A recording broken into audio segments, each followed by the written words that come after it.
Welcome to our channel.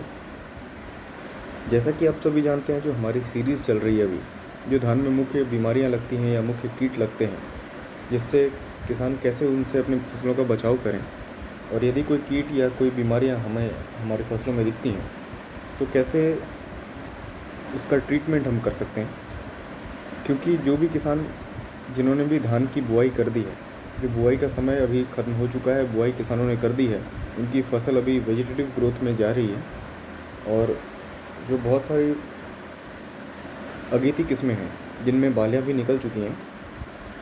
तो ये हमारा पूरा सीरीज़ इस पे है, कैसे किसान इस समय जब उनके फसलों की बढ़वार का समय है, इस समय जो मुख्य बीमारियां लगती हैं या मुख्य कीट लगते हैं, तो उनमें हम कैसे बचाव कर सकते हैं। तो आज का जो हमारा टॉपिक है ये एक कीट के विषय में है, जिसे हम राइस केस वॉर्म कहते हैं या राइस वॉर्म कहते हैं। मुख्यतः जैसा आप देख रहे हैं इस फ़ोटो में, बहुत सारे किसान इसे लीफ ब्लाइट समझते हैं, मगर ये लीफ ब्लाइट नहीं है। इसकी पहचान आप इस फ़ोटो से कर सकते हैं। ये कीट के द्वारा ये फैलाया जाता है, जिससे हमारी फसलों को काफ़ी ज़्यादा नुकसान होता है, हमारे पौधों को बहुत नुकसान होता है, जिससे हमारा उत्पादन घट जाता है, हमारे उत्पादन पे काफ़ी ज़्यादा प्रतिकूल प्रभाव पड़ता है। तो जैसा कि आप देख रहे हैं इसमें, ये राइस केस वॉर्म की वजह से होती है। अब हम जानते हैं कि राइस का जो केस वॉर्म है ये हमारी फसलों में कैसे फैलता है।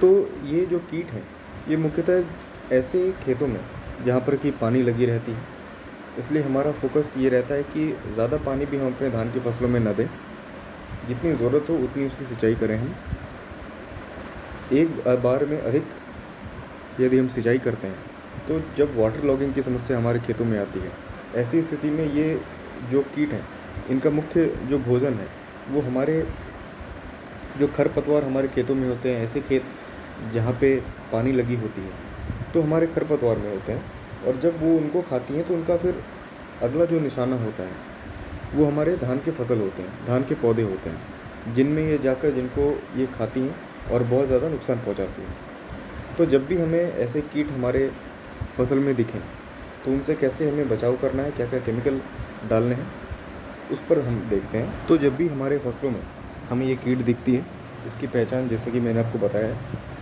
जब पत्तियों पर आप नज़र देंगे तो आपको एक सीढ़ी नुमा स्ट्रक्चर मिलेगा, एक लैडर के जैसा स्ट्रक्चर मिलेगा आपको, जिससे आपको देखकर लगेगा कि जो कीट हैं वो ऊपर की ओर पत्तों पे चढ़कर उनको नुकसान कर रही हैं, और जो पीले पूरे धब्बे हैं वो आपको दिख जाएंगे। तो इससे बचाव के लिए जो हमारा सबसे बेहतरीन कार्बामाइड ग्रुप का इंसेक्टिसाइड है, जैसा आप इस पिक्चर में देख रहे हैं, जो कार्बामाइड ग्रुप के इंसेक्टिसाइड हैं, जैसा कि बहुत ही प्रचलित है कार्बोफ्यूरान, जिसे हम फ्यूराडान कहते हैं, ये अलग अलग कंपनियों के मिलते हैं मार्केट में, काफ़ी सारे केमिकल्स अवेलेबल हैं। बट जो सबसे महत्वपूर्ण केमिकल हमारा है इसमें कार्बोफ्यूरान या फ्यूराडान, इसका हम उपयोग अपने खेतों में करते हैं। अलग अलग कंपनी के जो भी उसके कंपोजिशन है, उसके जो भी डोजेज़ हैं वो उस पर निर्भर करते हैं। तो हर कंपनी का अलग अलग अपना डोज़ है, उसके हिसाब से हमें छिड़काव अपने खेतों में करना चाहिए, और निश्चित ही इस समस्या से, इस कीट से किसानों को फ़ायदा मिल जाएगा, इससे उनको बचाव हो जाएगा। तो आज की इस वीडियो में इतना ही। धन्यवाद।